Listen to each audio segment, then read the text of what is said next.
Indigo Q2 results. Airline company को 188 करोड़ रुपए का मुनाफा। सितंबर 2023 तिमाही में एयरलाइन कंपनी इंटरग्लोब एविएशन के नतीजे सालाना आधार पर बेहतर रहे हैं। वित्त वर्ष 2023 से 24 की दूसरी तिमाही में एयरलाइन कंपनी का कंसोलिडेटेड नेट प्रॉफिट 188 करोड़ रुपए रहा, जबकि पिछले साल की इसी तिमाही में कंपनी को 1583 करोड़ रुपए का घाटा हुआ था। कंपनी का कंसोलिडेटेड रेवेन्यू सालाना आधार पर 20% की बढ़ोतरी के साथ 14,944 करोड़ रुपए रहा, जो अनुमानों से थोड़ा ज्यादा है। सितंबर 2023 तिमाही में एयरलाइन कंपनी इंटरग्लोब एविएशन के नतीजे सालाना आधार पर बेहतर रहे हैं। वित्त वर्ष 2023 से 24 की दूसरी तिमाही में एयरलाइन कंपनी का कंसोलिडेटेड नेट प्रॉफिट 188 करोड़ रुपए रहा, जबकि पिछले साल की इसी तिमाही में कंपनी को 1583 करोड़ रुपए का घाटा हुआ था।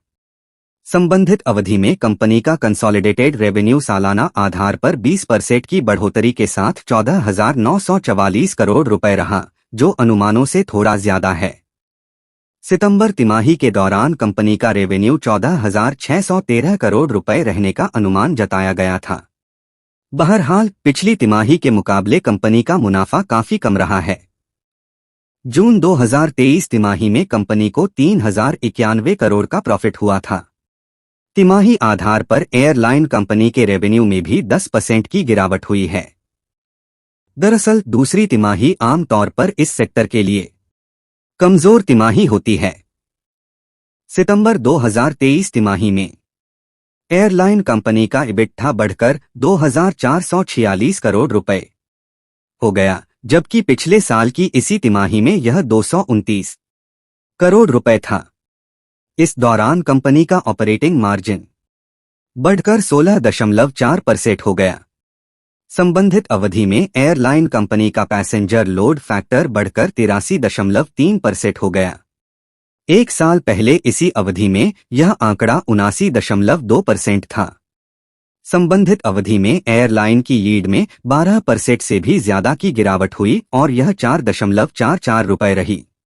इस दौरान कंपनी का एयरक्राफ्ट फ्यूल खर्च सालाना आधार पर 6.4% की कमी के साथ 5,856 करोड़ रुपए रहा।